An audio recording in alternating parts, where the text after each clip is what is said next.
Welcome to S9 TV. ముందుగా headlines చూద్దాం.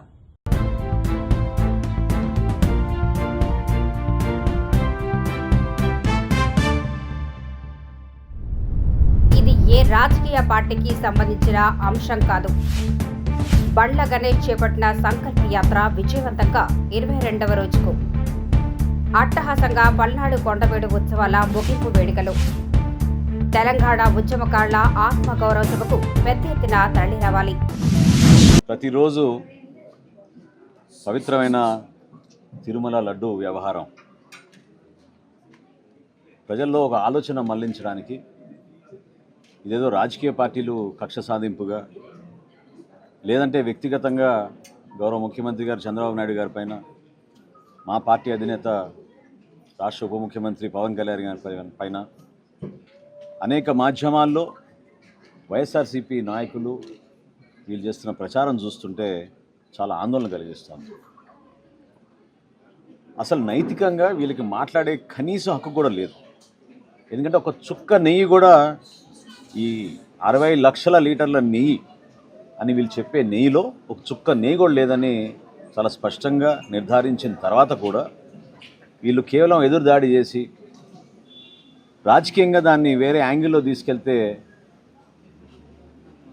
వ్యక్తులపైన బురద జల్లడానికి చేస్తున్న ప్రయత్నం సమాజం అంతా కూడా ఆలోచించాలి, ఖండించాలి.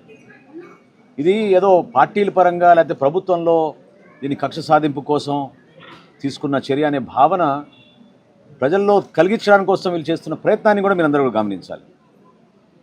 అనేక సమావేశాల్లో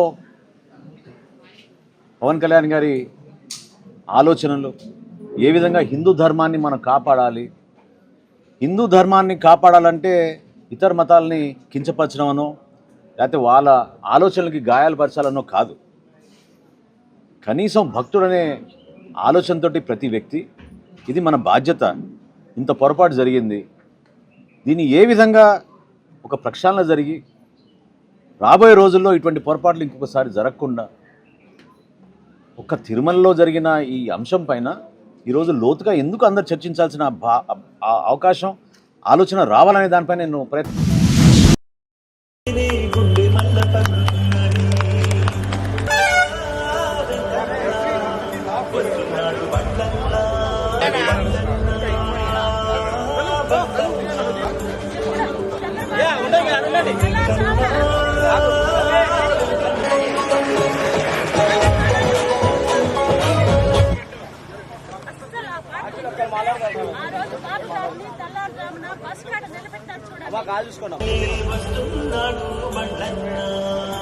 యాత్ర చేస్తున్నాడు బండ్లన్నో నేడు అందరి కోసం ఏడు కొండలవాడ సంతోషంగా మేము బతుకుతున్నామయ్య.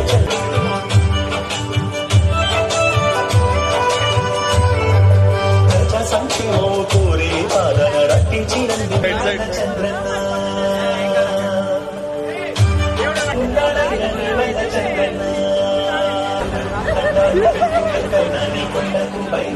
నేడు అందరి కోసం ఏడు కంటి పగలు పూరు చేశాడయ్యా. కక్షతోటి సట్టెడు వేస్తే తల్లి బిడ్డ తల్లడిల్లారయ్యా. దేవుడా నువ్వే దిక్కనుకోని నీపై భారాన్ని వేశాము టికెట్ గెలిచిన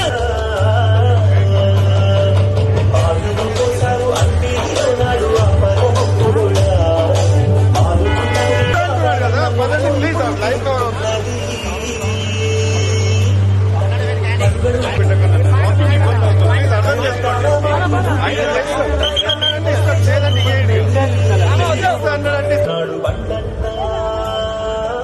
రెండు రోజుల కొండవీడు ఫెస్టివల్ ఈ ప్రాంతంలో మరి ఎంతో పేరుగాంచిన మా ప్రియ మిత్రులు పుల్లారావు గారి నాయకత్వంలో ఈ కొండవీటి వేడుకలు కొండవీటి ఫెస్ట్ పేరుతో అత్యద్భుతంగా నిర్వహించారు.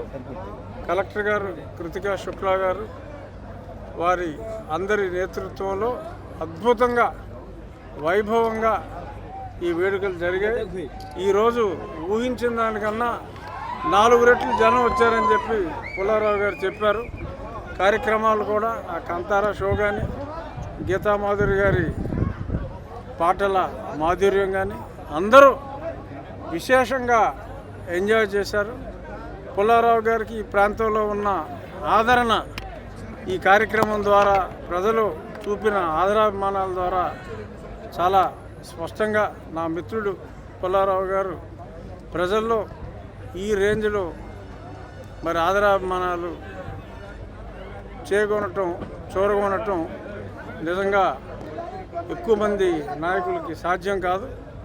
అటువంటి దాన్ని మా మిత్రులు పుల్లారావు గారు ఇందరి హృదయాల్లో, పల్నాడు ప్రాంతంలో ఇందరి హృదయాల్లో స్థానం సంపాదించుకున్నందుకు, ఈ కార్యక్రమం ఇంత గొప్పగా చేసినందుకు ఆయన్ని మీడియా ముఖంగా మరొకసారి అభినందిస్తున్నా. రాబోయే వేడుకలు ఇంతకంటే ఘనంగా ఆయన నాయకత్వంలో ఈ దేశం లోపల సుదీర్ఘకాలంగా జరిగిన ప్రజాస్వామిక ఉద్యమాలు ఏవైనా ఉన్నాయి అంటే అది అందులో మొదటిది తెలంగాణ ఉద్యమం. అనేక ఉద్యమాలు ప్రారంభమైనప్పటికీ మధ్యలో నీరుగారిపోవడమో లేదా తమ లక్ష్యాలను చేరుకోకుండానే అంతరించిపోవడమో జరిగిన సంగతి మీ అందరికీ తెలుసు. తెలంగాణ ఉద్యమం 1950 లోపల స్వరాష్ట్రం కోసం ఉద్యమం జరిగితే నిజాం వ్యతిరేక పోరాటంగా, అనంతరం 69-70 ప్రాంతం లోపల ఆంధ్ర వ్యతిరేక తెలంగాణ రాష్ట్రోద్యమంగా పరిణమించిన సంగతి మీ అందరికీ తెలుసు. తర్వాత తెలంగాణ మలిదశ ఉద్యమం లోపల 2000 సంవత్సరం నుంచి కూడా చాలా పెద్ద ఎత్తున ఈ ప్రాంతం లోపల ఉద్యమాలు జరిగినాయి. వేలాది మంది ఈ ప్రాంతం లోపల మొక్కవోని ధైర్యంతో తమ పోరాటాలను మడమదిప్పని పోరాటాలను చేసి ప్రపంచ చరిత్రకే పాఠాలు నేర్పేటట్లుగా ఈ తెలంగాణ ప్రాంతాన్ని ఒక మోడల్గా తయారు చేయడం జరిగింది. కాబట్టి అది మాత్రమే కాదు, దాంట్లో 1969లో అయినా నిన్న మొన్నటి తెలంగాణ మలిదశ ఉద్యమంలో అయినా వందలాది మంది వీరులు తమ ప్రాణాలను బలిపెట్టిన సంగతి కూడా మీ అందరికీ తెలుసు. అటు అమరవీరులైనా ఇటు ఉద్యమకారులైనా కూడా ఏ ఆకాంక్షల కోసమైతే ఈ రాష్ట్రం స్వతంత్రంగా ఉండాలని, ఈ రాష్ట్రం పరపీడన నుంచి విముక్తం కావాలని, ఈ రాష్ట్రం తమ సంస్కృతిని అత్యున్నతంగా ఉంచుకోవాలని, తమ కుటుంబాలను, తమ వ్యక్తిగత జీవితాలను, తమ ఆర్థిక వనరులను అన్నింటినీ కూడా కోల్పోయి త్యాగాలు చేసి కొట్లాడిన ఉద్యమకారులు ఎవరైతే ఉన్నారో వాళ్ళందరి ఆకాంక్షల ప్రతిఫలంగా, వాళ్ళందరి పోరాట ప్రతిఫలంగా ఇవాళ తెలంగాణ రాష్ట్రాన్ని సాకారం చేసుకున్నాం. ఇవాళ మనం కళ్ళ ముందున్నటువంటి తెలంగాణ కేవలం ఒక రాష్ట్రం ముక్క మాత్రమే కాదు, ఇవి వందల మంది అమరవీరుల త్యాగఫలం, వేలాది మంది ఉద్యమకారుల కృషి ఫలితం అన్న సంగతి మీ అందరికీ తెలుసు. తెలంగాణ రాష్ట్రం వచ్చిన తర్వాత ఈ 12 సంవత్సరాల లోపల ఉద్యమకారుల జీవితాలు ఎట్లా ఉన్నాయి, ఆ ఉద్యమకారుల బ్రతుకులు ఏమన్నా మారినాయా, ఆ ఉద్యమకారులు ఏ రకమైన గౌరవాన్ని తదనంతర కాలంలో వచ్చినటువంటి తెలంగాణ రాష్ట్రంలో పొందడం జరిగింది, అందులో రాజకీయంగా ఉన్నటువంటి వాళ్ళు ఎవరైతే ఉన్నారో రాజకీయంగా అవకాశాలు దక్కినాయా, అదేవిధంగా అమరవీరుల త్యాగాలే ఫలితంగా ఈ రాష్ట్రాన్ని సాధించుకున్నామని మనం పదే చెప్తాం. ఆ అమరుల త్యాగాల ఫలితంగా సాధించుకున్న తెలంగాణ లోపల ఆ అమరుల కుటుంబాలకు ఏమన్నా ఆదరవు దక్కిందా అని ఇవాళ మనం అవలోకనం చేసుకోవాల్సినటువంటి అవసరం ఉన్నది. మనం వెనక్కి తిరిగి చూసుకోవాల్సినటువంటి అవసరం ఉన్నది. అందుకే తెలంగాణ జాగృతి నుంచి తెలంగాణ ఉద్యమకారుల ఆత్మగౌరవ సభను ఈ నెల 12వ తేదీన ఉదయం 9 గంటలకు ఆర్టీసీ కళాభవన్ లోపల, బాగ్లింగంపల్లిలో ఉన్నటువంటి ఆర్టీసీ కళాభవన్ లోపల చాలా పెద్ద ఎత్తున ఉద్యమకారులను అందరినీ కూడా, రాష్ట్రంలో ఉన్నటువంటి అందరినీ కూడా పిలుచుకొని ఘనంగా మనం నిర్వహించుకుంటున్నాం. కవితక్క గారి ఆధ్వర్యం లోపల నిర్వహించుకుంటున్నటువంటి ఈ కార్యక్రమం లోపల అన్ని రకాల ఉద్యమకారులు, అన్ని రకాల జేఏసీల వాళ్ళు, అన్ని రకాల సంఘాల వాళ్ళు ఏ పేరుతోనైతే ఉద్యమంలో పాల్గొన్నారో వాళ్ళందరూ కూడా ఇందులో పాల్గొని తమ ఉద్యమ స్మృతులను నెమరవేసుకోవాల్సిందిగా వారిని ప్రేమపూర్వకంగా ఆహ్వానిస్తూ ఉన్నాం. ఎందుకంటే మీరు లేని తెలంగాణ లేదు, మీ త్యాగాలు లేని తెలంగాణ కొట్లాట లేదు. అమరుల త్యాగాలు లేకుండా కానీ, ఉద్యమకారుల కొట్లాట లేకుండా కానీ ఈ తెలంగాణను మనం సాధించుకోలేదు అన్నది ఎంత నిజమో మీ అందరినీ గౌరవించుకోవాల్సిన బాధ్యత ప్రతి పార్టీ మీద, ప్రతి సంస్థ మీద ఉంది అన్నది అంతే నిజం. ఆ గౌరవాన్ని మీకు ఇవ్వాలన్న ఉద్దేశంతో, మీ యొక్క బాధలను, సాధక బాధకాలను తెలుసుకోవాలన్న ఉద్దేశంతో, మరోసారి మనందరము కలుసుకోవాలన్న ఉద్దేశంతో తెలంగాణ జాగృతి ఏర్పాటు చేస్తున్నటువంటి ఈ ఉద్యమకారుల ఆత్మగౌరవ సభ 12వ తేదీ ఏదైతే మధ్యాహ్నం అక్కడ ఉదయం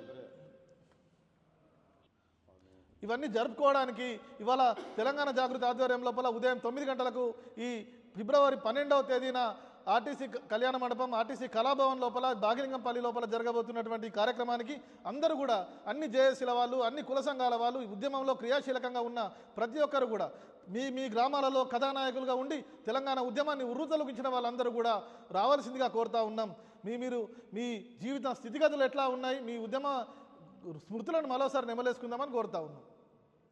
ఇంతటితో వార్తలు సమాప్తం.